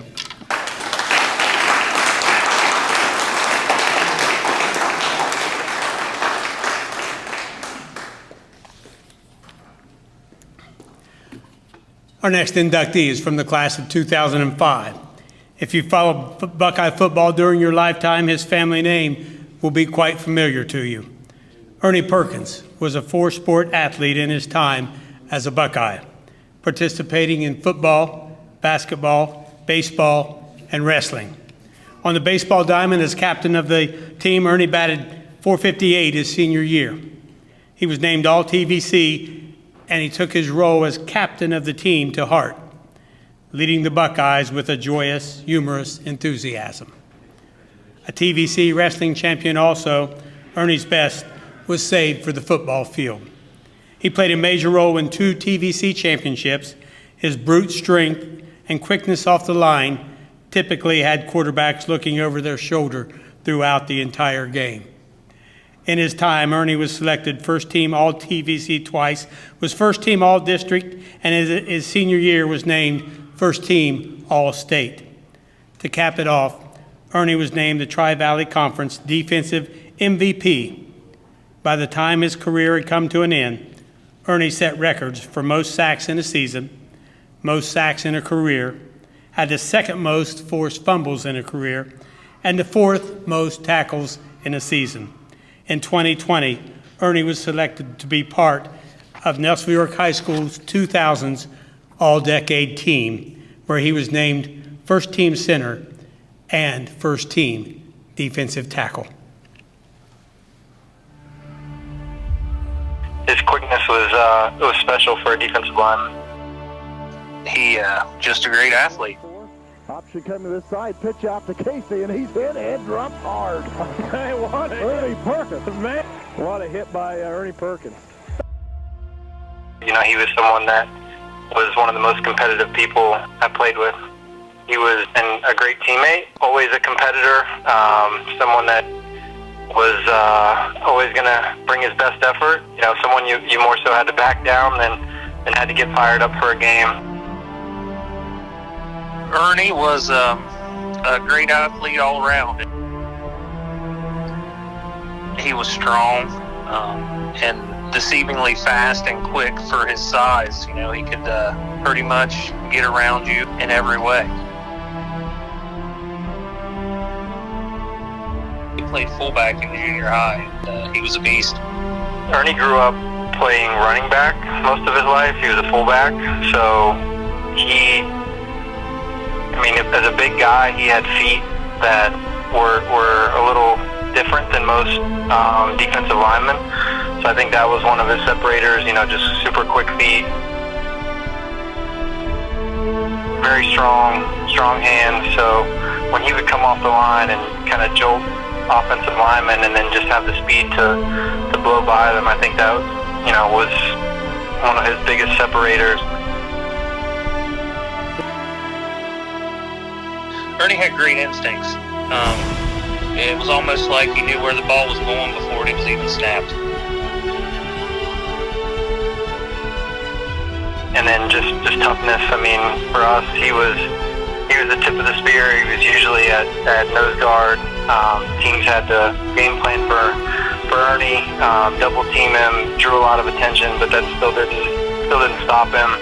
So, you know, he was usually pushing the center back into the quarterback and disrupting plays right from the start.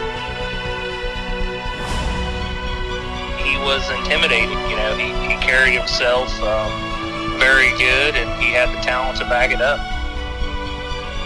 I would remember him for toughness. I mean, one of the toughest guys that you would ever play against or play with.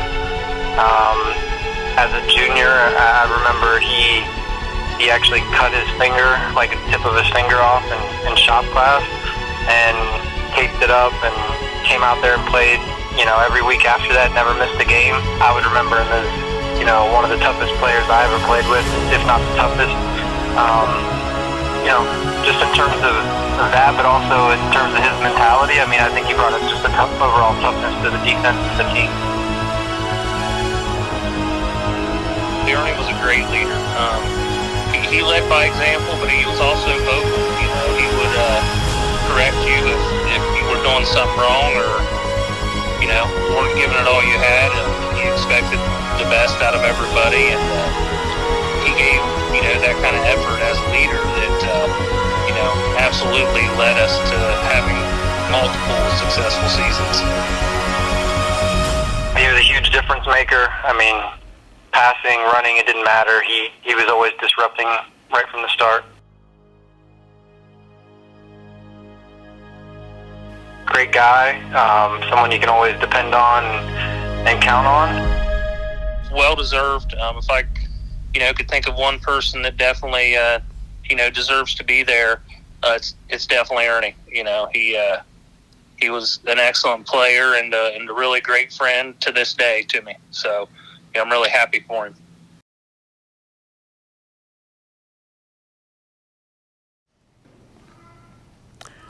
Ladies and gentlemen, I present to you for induction into the Nelsonville York Athletic Hall of Fame, Mr. Ernie Perkins.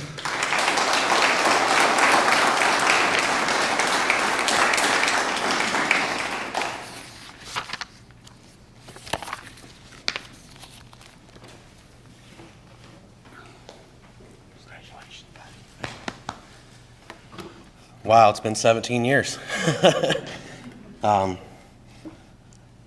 Don't know what to say. Start by thanking my family. My mother's here with me. Grandparents above, I'm sure they're very proud of what I've accomplished. It's a really great opportunity to play for this community, this Nelsonville York High School. You know, I bleed to brown, white, and orange, and I always will. It's giving me goosebumps thinking about it. You know, you see those lights out on the field on Friday night. Everybody talks about it, but nobody plays for Nelsonville York. They don't know what it's like. You know, again, I just want to thank everybody. I want to congratulate all the inductees, this class of 2022, and all the ones that are previously in here. What a great opportunity and what a great honor it is for me. I want to thank you all again. Nate, thank you for putting this together, and the rest of the committee. You know, got a message from Nate there. That's been a few months ago. I don't know. We talked about it. He says, "Hey, you know, just want to give me a heads up. You've been inducted." And I was like, "Wow, what a great honor." You know, it's never really hit me. And then Nate gets back to me. He says, "Hey, you got any photos? I'm looking for some pictures of when you played." And you know, I went out to the garage, pulled the totes off the shelf, and started digging through, and boy, did it take me back, you know, memory lane all over. It really, I was out there for 3 hours. But I can't thank everybody enough, and, you know, I'm so proud to be a part of this community, Nelsonville York High School, and very honored to be part of this class and inducted into the Hall of Fame. So, thank you all. Go Bucks.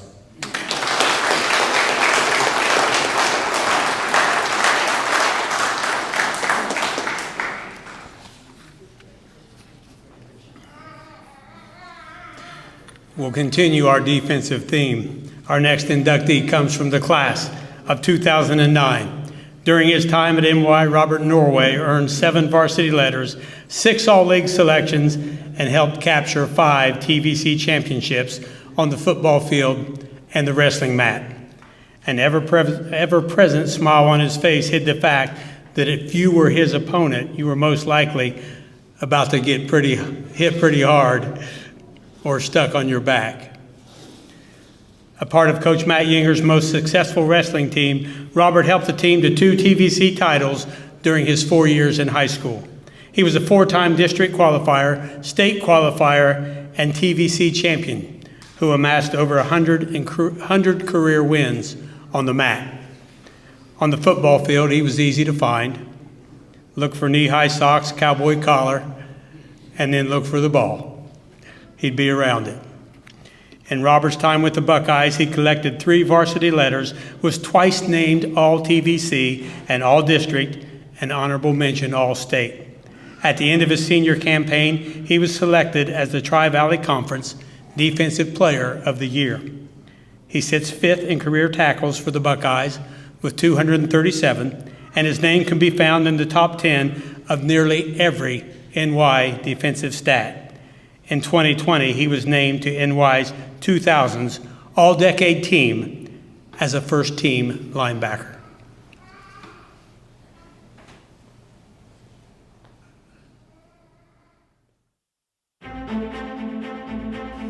He's some guy you call, you need. He's there. Good advice. Great guy to pump you up. You know, somebody you want on your side for sure, not on the other side. Well, I can just remember, those first days of hitting. We'd line up and go against the older guys. It was always, well, there's Robert Norway standing in front of you. He knew if that play was going, 2, 4, and 6, right up the middle anywhere, then you were going to run into Robert. And he may have had some stone hands whenever you threw him a football, but I think he had a stone head as well, because you always knew when he hit you.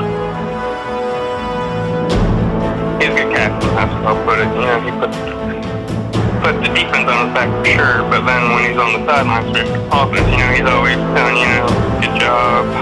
And that senior season, that was a rough one. We got Zach went out that first week. That was rough. That was pretty much our whole season. We thought was gone. That was our backfield, our news guard, our other captain, our other leader. But Robert stepped up big time on that defense. He was, the standout of what a linebacker should be. He didn't never fear from the ball. He, was always right there, hard-nosed, and the amount of leadership, he brought it to the field, on and off.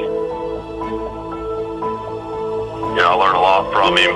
He helped me become a better person just by, seeing what he did and how he led a team or led a defense. I could learn from him, and honestly, it helped me in the future, going up against any other linebackers.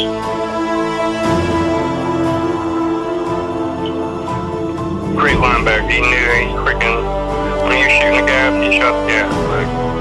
There was nobody that he was going head on, no matter how big the person was, how good he was.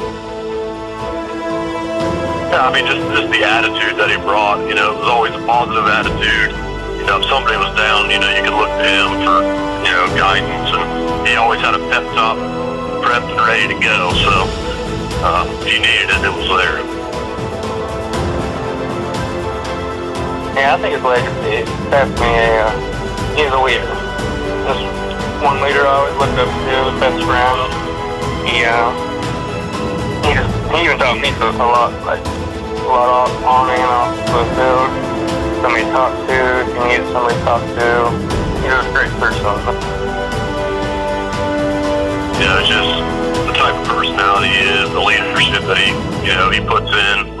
All the hard work and ethic that he has. It goes to show, either on the field and off the field, just, what kind of man he was. And I was fortunate enough to, be able to spend that short period of time on the field with him.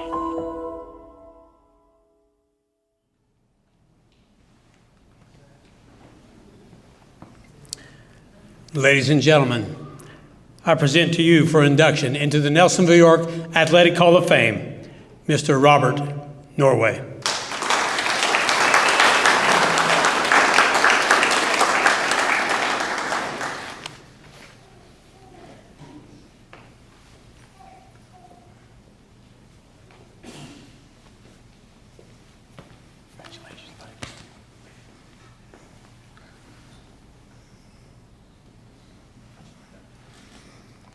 All right, I actually wrote out a speech for this, so I actually took some time and did this.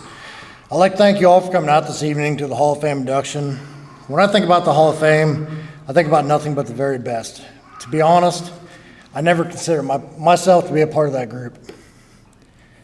I've been around people that are, between football, my dad and all his friends being state champions, and wrestling, being coached by a state champion, Coach Inger, as well as coaching state champions myself. I've always wanted to be the very best I could no matter what I did do. I gave it my all in sports in my career, and the Army, coaching in the past, and now being a father and soon to be husband. I was never the strongest or the fastest, and Lord knows I have terrible hands. You guys just heard that in the video. But I always worked my butt off to be better every day in my positions. I tried to be the leader my coaches knew I could be. I'm going to start with football. I was fortunate enough to only play defense and still be the captain of the team.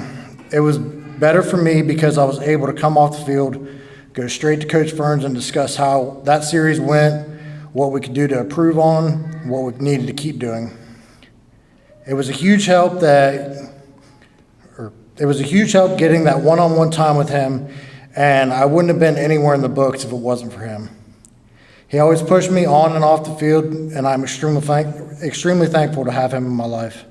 Coach Boston Jr. also pushed me as hard as anyone and realized it was best for the team to just let me play one way and lead the defense to be the best defense in the TVC. If it wasn't for them, I wouldn't have been the Defensive Player of the Year. Now for wrestling. It was the hardest thing I ever did in my life, and I used that during my time in the Army. Anything I did, I always said, I can do this because I wrestled for Coach Inger. Never in my life has anyone pushed me to not only be the best wrestler I could be, but the best human being. Coaching his program set me up for after high school and prepared me for all of life's challenges. My junior year, the majority of the team quit, including myself, because it was hard. Coach Inger told me to take a day, come talk to him tomorrow. That 24-hour period changed my life. I came back and joined the team, but I was the only one that did. I had nobody to practice with to get better, so 2 years straight I had to practice with Coach Sean. I can't thank him enough for that. I wasn't allowed to slack at all during practice since the coach was my practice partner. Coach Inger and Coach Sean, from the bottom of my heart, I can't thank you enough for what you've done for me. When I was in high school and then after, wrestling for both of you and then coaching beside both of you have made my life. Thank you both so much. I will always consider you both to be family. I love that I still talk to you both all the time and have a great relationship with you both. Lastly, I would like to thank my family, my mother and father for traveling all over the state for wrestling and football.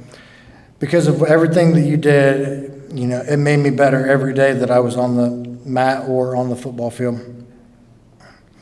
I also would like to thank my brother, who I always wanted to be better than, even though he was a year older than me. It pushed me to be as good, if not better, than him during the same year. The only difference was I had an extra year and behind him to make myself that much better. And if it wasn't for him, I wouldn't have pushed myself so much to become the athlete that I was. So all in all, I'd like to thank you all so much, my family, friends, coaches. I wouldn't have been able to do it without all your support and help. I'm going to continue to do my best that I can be for my fiance and our son, and hopefully one day he'll be up here giving a speech as well. Thank you all.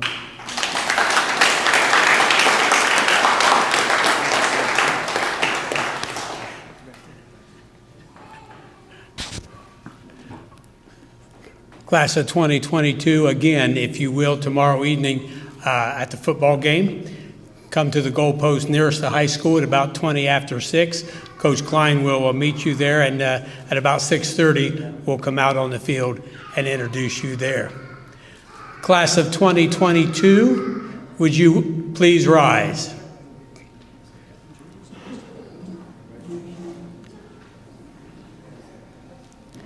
You are part of the Buckeye Elite. Congratulations.